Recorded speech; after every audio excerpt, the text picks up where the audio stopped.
quinta corsa, una prova per 4 anni al via, 18.000 in carriera, il limite massimo di somme vinte per potervi partecipare, 7 in partenza.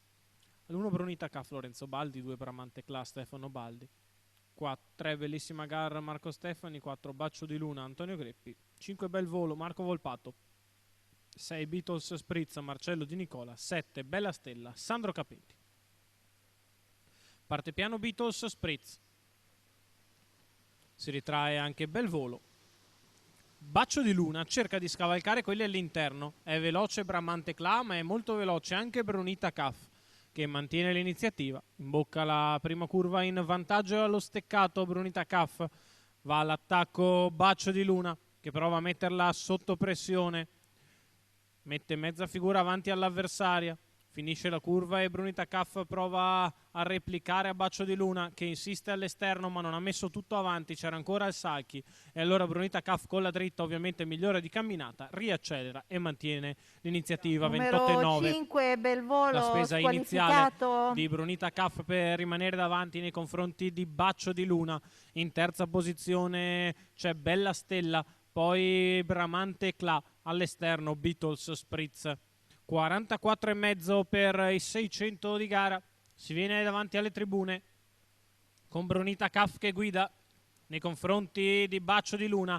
Al largo progredisce Beatles Spritz, mentre prova a mettersi in moto dalle retrovie anche Bellissima Gara davanti alle tribune. Un paletto in 15,2, 59,5 la metà gara da parte di Brunita Caff, che è in testa e continua a pedalare a buon ritmo.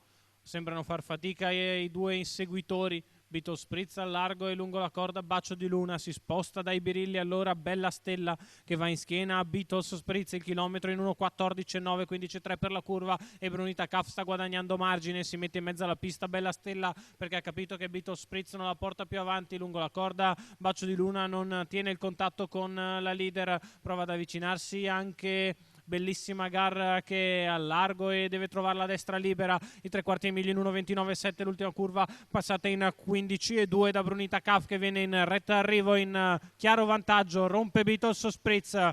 Bella Stella prova a inseguire Brunita Caff che però è in chiara evidenza. Brunita Caff che nel finale controlla e vince nei confronti di Bella Stella. Per il terzo fa solo l'arrivo Bellissima Gara.